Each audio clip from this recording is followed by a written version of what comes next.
کہ جیسے ہی ہوش سنبھالتے ہیں اسی وقت سے قرآن پڑھنا شروع کر دیتے ہیں. یعنی ہمارے گھروں میں بچوں کو سب سے پہلی چیز اگر کوئی پڑھنے کے لیے باہر بھیجا جاتا ہے، اسکول وغیرہ اپنی جگہ پر کوئی مذہبی چیز پڑھائی جاتی ہے تو سب سے پہلے قرآن الف با بندہ شروع کرتا ہے. ایک بچہ الف با سے لے کر اور کئی دن تک، کئی مہینے، کسی کو سالوں لگ جاتے ہیں قرآن پڑھتا ہے. اب ان بندوں کو جوانی میں اب یہ سمجھانا پڑ رہا ہے کہ قرآن کیوں اترا ہے.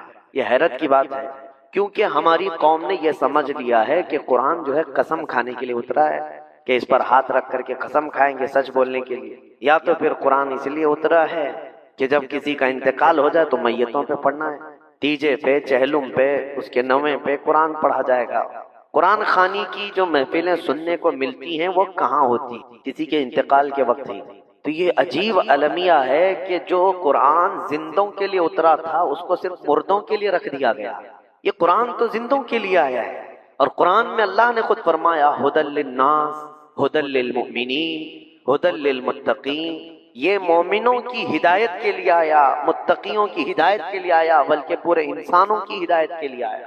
تو پورے انسانوں کی ہدایت کے لیے جب یہ کتاب ہے تو اس کتاب سے ہمارا تعلق کتنا رہ گیا ہے. ایک بڑا افسوس کا مرحلہ ہے میرے عزیز. دنیا جب کوئی مشین بناتی ہے تو اس کے استعمال کے طریقے بھی دیتی ہے. ایک واشنگ مشین خرید کر کے لاؤ تو اس کے ساتھ ایک چھوٹی سی بکلیٹ ملتی ہے، اس کے استعمال کا طریقہ اس میں لکھا ہوتا ہے. کوئی بھی مشین آپ لے کر کے آؤ، اس کے استعمال کے طور طریقے اس کتاب میں ایک چھوٹی سی بک میں لکھے جاتے ہیں، اور کئی زبانوں میں لکھے جاتے ہیں، اور لوگ اس کو لے کر پڑھتے ہیں، اسی پر فالو کرتے ہیں. تم کو بنانے والی ذات اللہ رب العزت، اللہ کریم سے بہتر تمہارے استعمال کا طریقہ، تمہارے جینے کا طریقہ کوئی نہیں بتا سکتا. تمہارے لیے کون سی چیز مفید ہے. اب مثال کے طور پر ایک کسان بتائے گا کہ کار کون سے تیل سے چلے گی. کار یا کوئی ایک انجن چلنے والی ہو جس وہ پیٹرول سے چلتی ہو، ڈیزل سے چلتی ہو، تو کیا آپ مشورہ کسی ایسے سے لیں گے جو اس کی فیلڈ ہی نہیں ہے؟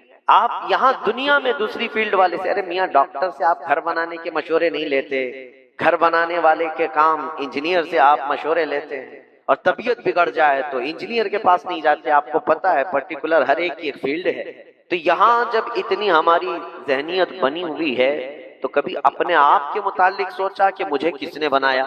مجھے اللہ رب العزت نے بنایا، اور بنانے والا بہتر جانتا ہے کہ یہ کون سا کھانا اس کے لیے مفید ہے، کون سا اس کے لیے مضر ہے. اسی لیے قرآن میں اس نے حلال چیزیں بھی بیان فرمائی، حرام چیزیں بھی بیان فرمائی. تم اگر اس قرآن کے مطابق چل جاؤ تو تم نے اپنے جسم کا بھی حق ادا کر دیا، تم اپنے استعمال کا طریقہ سیکھ گئے. تمہیں الگ سے کسی بکلیٹ کی ضرورت نہیں پیش آتی اگر قرآن کو صحیح طریقے سے ہم لگ جاتے ہیں. مجھے ایک اور سمجھ میں آتی نہیں بات، کروڑوں کی تعداد میں مسلمان ہیں. ایک المیہ میں آپ کو بتاؤں، ایک المیہ ہے. ایک ڈاکٹر اگر نکل کر کے آئے، میں ایک مثال کے ذریعے سے سمجھاتا ہوں، اگر وہ کوئی ایسی دوا بتا رہا ہو جو جسم کے لیے مضر ہے، اچھی نہیں ہے، تو کم پڑھا لکھا ڈاکٹر ہوگا کوئی بھی اس طرح کی بتا رہا ہو، اس کی اس غلط بیانی کو پکڑنے والے بہت سارے لوگ ہیں، پکڑ لیں گے. کئی ڈاکٹرز ہیں، بہت سارے ہیں، وہ بول دیں گے کہ یہ ڈاکٹر جھوٹا ہے، غلط بول رہا ہے. لیکن حیرت یہ ہوتی ہے کہ کروڑوں مسلمانوں میں اگر کوئی قرآن غلط پڑھ کر کے بھی چلا جائے تو یہاں کسی کے کان بھی نہیں کھڑے ہوتے، کوئی پوچھنے والا بھی نہیں ہوتا. میں سب کی بات نہیں کر رہا ہوں، الا ماشاء اللہ علماء آج بھی ہیں، لیکن تعداد میں ابھی رمضان میں کتنے ایسے واقعات ہمارے سامنے آئے کہ کوئی صاحب قرآن پڑھا رہے ہیں، میں نے خود سنا. وہ قرآن کیا پڑھ رہے ہیں، عربی میں پڑھ رہا ہے کہ چائنیز میں پڑھ رہا ہے سمجھ میں نہیں آتا. وہ دھڑ دھڑ دھڑ دھڑ دھڑ دھڑ پڑھا جا رہا ہے، اور ایسا پڑھا کہ کوئی آیتیں جب حافظ کو نہیں سمجھ میں آ رہی تو عام آدمی کو کیا سمجھ. اور پھر جب غور سے ہم نے کان لگا کر کے سنا تو اس میں قرآن نہیں، الگ سے عربی مقولے اور حدیثیں بھی شامل کر. پیچھے کھڑے ہوئے لوگ وہ کھڑے کیا ہیں، پڑے ہیں بس یوں ہی. یہ کیا المیہ نہیں ہے کہ اتنی بڑی قوم کو بھی کوئی قرآن کے نام پر بیوقوف بنا سکتا ہے؟ اس کی وجہ یہ ہے کہ قرآن فہمی سے ہماری قوم کتنی دور ہے، کتنی دور ہے. آپ کو میں بتاؤں، سیدنا عمر ابن خطاب رضی اللہ تعالی، سیدنا عمر ابن خطاب امیر المومنین، انہوں نے کبھی یہ نہیں سوچا کہ میں وقت کا خلیفہ ہوں یا رسول اللہ کا اتنا قریبی ہوں. فرماتے مجھے سورہ بقرہ سیکھنے میں 12 سال لگ گئے. آج لوگوں کو 8 دن میں سب چاہیے اور نہ ملے تو ادھر ادھر کر کے بھاگ چلے جائیں. میرے عزیزوں، حدیث سناتا ہوں، میرے آقا صلی اللہ علیہ وسلم نے فرمایا قیامت کے دن دو شکل والے لوگ آئیں گے، انسانی شکل، اور وہ کئی لوگوں کی سفارش کر رہے ہوں گے اور کئی لوگوں کو جہنم میں بھیج رہے ہوں گے، اور اللہ ان کی سفارش مان رہا ہے، اللہ تبارک و تعالی ان کی سفارش کو قبول کر رہا ہے۔ یہ کون ہے؟ رمضان اور قرآن، رمضان اور قرآن۔ حضور فرماتے ہیں قیامت کے دن رمضان اور قرآن جس کے خلاف کھڑے ہو گئے اس کو دوزخ میں جانے سے کوئی بچا نہیں سکے، کوئی نہیں بچا سکے۔ اور رمضان اور قرآن کس کے خلاف کھڑے ہوں گے یہ بھی فرمایا، رمضان کی بے حرمتی کرنے والا، رمضان کے روزوں کو چھوڑ کر، اس کی عبادتوں کو چھوڑ کر گپے لگا رہا ہے۔ ارے ممبئی کی تو باتیں مشہور ہو گئیں کہ یہاں رمضان کی راتیں آتی ہیں کیرم کھیلنے کے لیے، رات کے وقت پوری رات کیرم کھیلو، لوڈو کھیلو، صبح ہوتے ہی اذان سے پہلے بھاگ کر کے چلے جاؤ اور پھر دن بھر سو، عصر کے وقت اٹھو، پھر افطاری کے لیے تیاری کرو۔ یہ رمضان ہے، اس لیے رمضان آیا ہے۔ رمضان کی بے قدری کرنے والے اور بے احترامی کرنے والوں کے لیے کل قیامت کے دن رمضان کھڑا ہوگا اس کے خلاف، اور پھر قرآن بھی۔ اور حضور پاک صلی اللہ تعالی علیہ وسلم جو سید المعصومین ہیں، سید الانبیاء ہیں، وہ جب یہ دعا کرتے تھے کہ اے اللہ قرآن کو میرے خلاف حجت نہ بنا، ہمارے موافق بنا کر اٹھا، حضور دعا کرتے تھے اللہم اجعل القرآن حجتا لنا لا حجتا علینا، اے اللہ قرآن کو ہمارے خلاف مقدمہ کرنے والا نہ بنا، قیامت کے دن ہماری سفارش کرنے والا بنا۔ جو صاحب قرآن ہیں وہ دعا کر رہے ہیں، اور یہاں جو قرآن کو پورا پیٹ پیچھے پھینک چکے، چھوڑ چکے، ان کا کیا حال ہوگا؟ قرآن اگر کسی کے خلاف قیامت کے دن کھڑا ہوگا تو کون لوگ ہوں گے؟ میرے عزیزوں، اللہ کریم جو یہ پوری کتاب ہدایت کے لیے اتارا، ہدایت حاصل کرنے کے لیے تو تمہیں معنی، ترجمے، تفسیر تو معلوم ہونا چاہیے۔ اب تفسیر بہت دور کی بات، ترجمہ بھی دور ہو گیا، معنی قرآن بھی دور ہو گئے، اب تو ترتیب سے ناظرہ قرآن بھی پڑھنا نہیں آتا، دیکھ کر کے نہیں آتا قرآن، تو ہدایت کیسے حاصل کریں گے؟ ہدایت کیسے حاصل کریں گے؟ میں نے آیت پڑھی سورہ قمر میں، اللہ نے 4 جگہ یہ فرمایا وَلَقَدْ يَسَّرْنَا الْقُرْآنَ لِلذِّكْرِ فَهَلْ مِن مُدَّكِرٍ، ہم نے قرآن کو یاد کرنے کے لیے آسان بنایا، ہے کوئی یاد کرنے والا؟ لوگوں کو آج تراویح میں بھی دقت ہوتی ہے، کئی جگہ پر کچھ حافظ ہم سے کہنے لگے بھائی آپ تو قاری صاحب ہیں، آپ حافظ ہیں، تجوید پڑھاتے ہیں، اور پھر کبھی کسی مسجد میں آپ کو تراویح پڑھانا ہوتا ہے تو آپ یہ سپر فاسٹ شتابدی ایکسپریس سے کیوں جاتے ہیں؟ اتنا تیز قرآن کیوں پڑھتے ہیں؟ پرسنلی تو انہوں نے کہا پبلک ڈیمانڈ ایسی ہے حضرت، کیا کریں گے؟ پبلک چاہتی ہے کہ آدھے گھنٹے میں 40 منٹ میں پوری 20 رکعت ہو جانی چاہیے۔ میں نے کہا کہ کل کو پبلک ڈیمانڈ کرے گی جرمنی میں سناؤ، فرنچ میں سناؤ، چائنیز میں سناؤ، تو کیا کریں گے آپ؟ پبلک ڈیمانڈ پہ قرآن کو بدل دو گے؟ ہونا یہ چاہیے تھا کہ پبلک کا ذہن بدلو، نہ یہ کہ تم خود بدلو۔ اللہ کے رسول صلی اللہ تعالی علیہ وسلم کی شریعت ہے، اس شریعت کو لوگوں کی طبیعت کے حساب سے نہ چلاؤ، بلکہ لوگوں کو حضور کی شریعت کے مطابق ڈھالو۔ میں آپ کو بتاؤں، تمہیں سننے میں دقت آتی ہو آدھے گھنٹے میں یا پونے گھنٹے میں، اللہ کے نبی صلی اللہ تعالی علیہ وسلم جن پر قرآن اترا ہے 23 سال تک، عبداللہ ابن عباس رضی اللہ تعالیٰ عنہ کی حدیث ہے، حضرت عبداللہ ابن عباس کو بلایا، کہا عبداللہ مجھے قرآن سناؤ۔ کون کہہ رہا ہے؟ صاحب قرآن رسول کرم صلی اللہ علیہ وسلم حضرت عبداللہ ابن عباس سے کہتے ہیں کہ مجھے قرآن سناؤ۔ حضرت عبداللہ ابن عباس کہتے ہیں مجھے حیرت ہوئی، تعجب ہوا، یا رسول اللہ صلی اللہ علیہ وسلم قرآن تو پورا آپ پر اترا، جبرائیل آپ پر لے آئے، اور قرآن میں سناؤں آپ کو؟ اللہ کے نبی صلی اللہ تعالی علیہ وسلم فرماتے ہیں ہاں قرآن اترا ضرور ہے، لیکن کسی اور سے سننے میں جو مجھے لطف آتا ہے، قرآن کو میں چاہتا ہوں کسی اور سے سنوں۔ وہ سید الانبیاء ہو کر قرآن دوسرے صحابی سے سننے کا شوق رکھتے ہیں، اور یہاں پورا جاہل ہو کر کے بھی سننا نہیں چاہتا۔ ہاں یہاں پر راستوں پر کھڑے ہو کر کے 1 گھنٹے گپیں تو لگا لیں گے، لیکن 10 منٹ ان کے لیے تراویح بھاری ہو جاتی ہے۔ یہ دل کے میلے ہونے کی علامتیں ہیں، یہ دل کے سخت ہونے کی علامتیں ہیں۔ حدیث پاک ہے، نبی کرم صلی اللہ تعالی علیہ وسلم نے ارشاد فرمایا کہ جب دل سخت ہو جائے تو وہ بندہ قرآن نہیں سن سکتا، قرآن نہیں پڑھ سکتا۔ حضور پاک صلی اللہ علیہ وسلم نے ایک حدیث میں فرمایا، بخاری شریف میں ہے کہ مومن کی مثال، وہ مومن جو قرآن پڑھتا نہیں ہے لیکن قرآن کے حساب سے عمل کرتا ہے، جیسے بہت سارے لوگ ہیں حلال حرام سے بچتے ہیں، وہ شرعی زندگی گزار رہے ہیں لیکن قرآن نہیں پڑھتے ہیں۔ حضور پاک صلی اللہ تعالی علیہ وسلم نے فرمایا وہ ایسے کھجور کی طرح ہے جس میں مزہ تو ہے لیکن خوشبو ہی نہیں، اس پھل کی طرح ہے، مزہ تو ہے اس کے اندر لیکن خوشبو نہیں۔ اور پھر نبی پاک صلی اللہ علیہ وسلم نے فرمایا پھر وہ شخص جو قرآن پڑھتا ہے لیکن اس پر عمل نہیں کرتا۔ میرے آقا نے فرمایا وہ اس پھل کی طرح ہے جس میں خوشبو بہت آتی ہے لیکن کڑوا بہت ہے۔ اور پھر آخر میں تیسری مثال فرمایا جو قرآن پڑھتا بھی نہیں عمل کرتا بھی نہیں، وہ دنیا کا زہریلا پھل ہے، اس سے نہ خوشبو آ سکتی ہے اور نہ اس سے مزہ آ سکتا ہے۔ تینوں کیٹیگری میں اپنے آپ کو ڈھونڈو، ہم کون سے؟ حضور پاک صلی اللہ علیہ وسلم نے 3 مثالیں بیان، ایک وہ ہے جو قرآن پڑھتا نہیں لیکن عمل کرتا ہے، اور ایک وہ ہے جو پڑھتا ہے لیکن عمل نہیں کرتا، اور تیسرا وہ ہے جو نہ پڑھتا ہے نہ عمل کرتا ہے۔ اور حضور اکرم صلی اللہ تعالیٰ علیہ وسلم نے اس کے لیے وعید فرمائی، اس کا شمار قیامت کے دن منافقین میں ہوگا، اور منافق جہنم کے سب سے نچلے طبقے میں۔ عزیزان گرامی اوقار، قرآن کو اللہ فرما رہے ہم نے بہت آسان کیا یاد کرنے کے لیے۔ ہے کوئی یاد کرنے والا؟ اللہ تعالیٰ یہ پوچھ رہا ہے کوئی یاد کرنے والا؟ فہل میں مدکر، لیکن بندے کہاں یاد کرنے والے؟ کون ہے جو آگے بڑھنے والا ہے؟ ایک بات میں آپ کو بتا دوں، قرآن پڑھنے کی کوئی عمر نہیں ہوتی۔ یہ مت سمجھنا کہ چھوٹے بچے ہی بستہ اٹھا کر کے بیگ اٹھا کر مدرسے جائیں گے تو ہی قرآن سیکھ سکتے ہیں، نہیں، یہ مزاج بدلو۔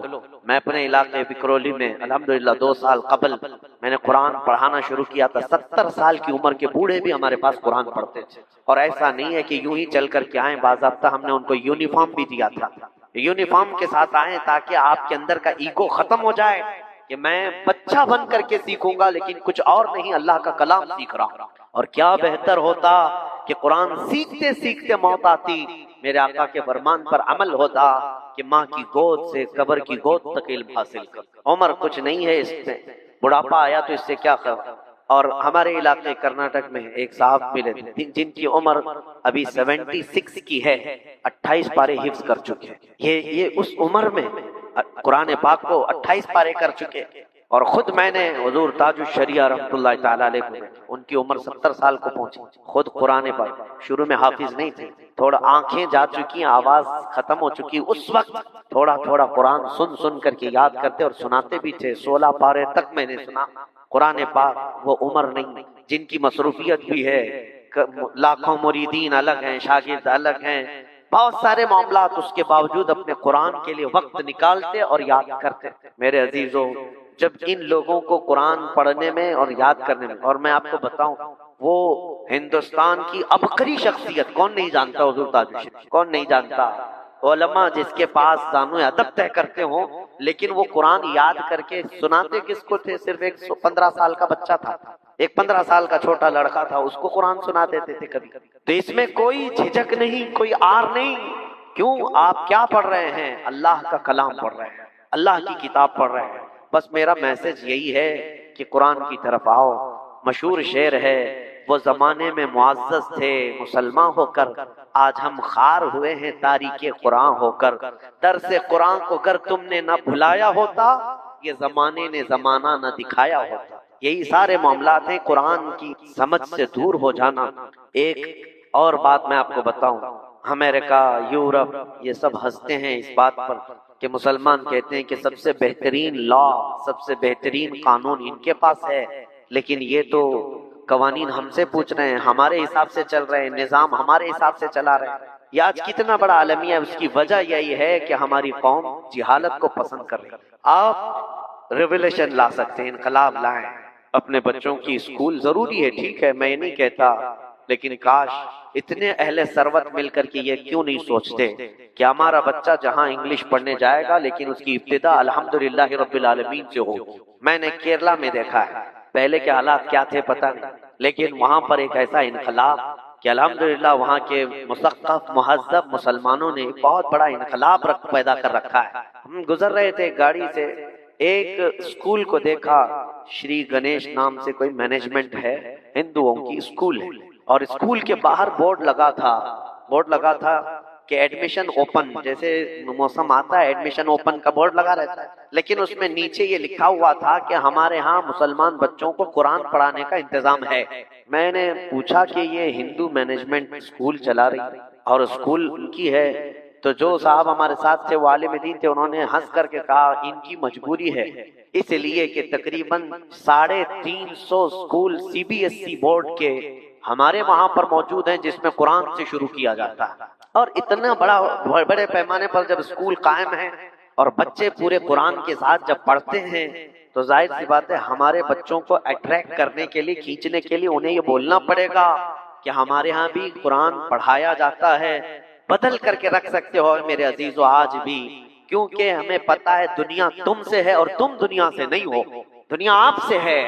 کئی انڈسٹریاں تمہارے نام پہ چل رہی ہیں، جس دن تم پیچھے ہٹ گئے کئی تو ٹھپ پڑ جائیں۔ اسی طرح میں آپ کے بچوں کی مستقبل اور فیوچر کے لیے کہوں گا کہ بچے جب ہوش سنبھالنے لگے تو قرآن کے ساتھ ساتھ ان کو سمجھ یہ قرآن کی عطا کرے۔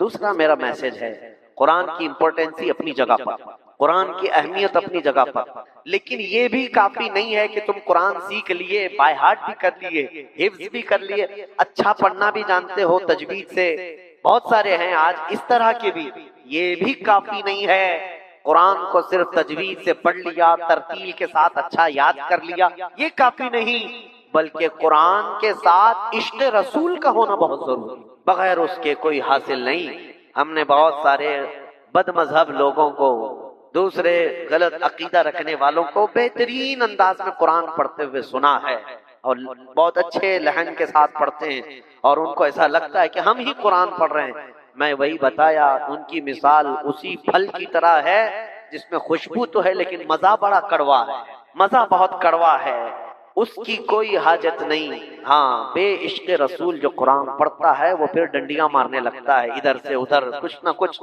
اس کی بہت ضرورت ہے۔ دیکھیں قرآن سے میں بتاؤں، قرآن کے 6 پارے میں اللہ نے فرمایا قد جاءکم من اللہ نور وکتاب مبین، مشہور آیت ہے، اکثر کو یاد بھی ہوتی ہے، جس کا مطلب ہے بے شک اللہ کی طرف سے ایک نور آیا اور روشن کتاب، دو چیزوں کا ذکر ہے آیت میں، ایک نور آیا، ایک روشن کتاب۔ بات سمجھ میں آ رہی؟ نور کا مطلب کون ہے؟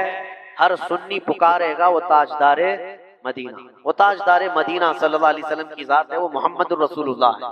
نور اور کتاب مبین قرآن پاک ہے، دونوں چیزیں آیت میں ہیں۔ اللہ نے کیا بھیجا؟ پہلے نور اور پھر روشن کتاب۔ اور دنیا کے دستور میں بھی اگر حالات کو بھی دیکھیں گے تو یہی نظر آتا ہے۔ ابھی اگر آپ کتاب اٹھائیں گے، پڑھنا چاہیں گے، لائٹ سب بند ہے تو پڑھ سکیں گے نہیں۔ کتاب پڑھنے کے لیے پہلے کیا ہونا چاہیے؟ روشنی ہونا چاہیے، لائٹ ہونا چاہیے۔ لائٹ نہ ہو تو کتاب نہیں پڑھ سکتا۔ اسی لیے آیت میں بھی اللہ نے فرمایا پہلے ہم نے نور بھیجا ہے اور اس کے بعد کتاب بھیجا ہے۔ تو جو نور کو چھوڑ کر کتاب پڑھتا ہے وہ اندھیرے میں ڈنڈیاں مار رہا ہے۔ اسی لیے نبی پاک بے ان کے واسطے خدا کچھ عطا کرے، ہاشا، غلط یہ ہوس بے بسر کی ہے۔ حضور کو چھوڑ کر کے اگر کوئی یہ کہتا ہے کہ نہیں ہم قرآن اسی طرح سے حاصل کر لیں، بہت سارے گمراہ آج آئے ہوئے ہیں اس طرح سوشل میڈیا میں، وہ دندناتے پھر رہے ہیں، کوئی یہ فرقہ لے کے چل رہا ہے کہ نہیں قرآن کافی ہے، قرآن کافی ہے۔ حدیثوں کو تو اس نے سائڈ لگا رکھا ہے، اور جو آج کے بہت اپنے آپ کو ویل ایجوکیٹڈ سمجھتے ہیں، ماڈرن سمجھتے ہیں، انہوں نے بھی ان کی باتوں کو ایکسپٹ کرنا شروع کیا کہ بالکل صحیح کہہ رہے ہیں، قرآن ہی کافی ہے، قرآن ہی کافی ہے۔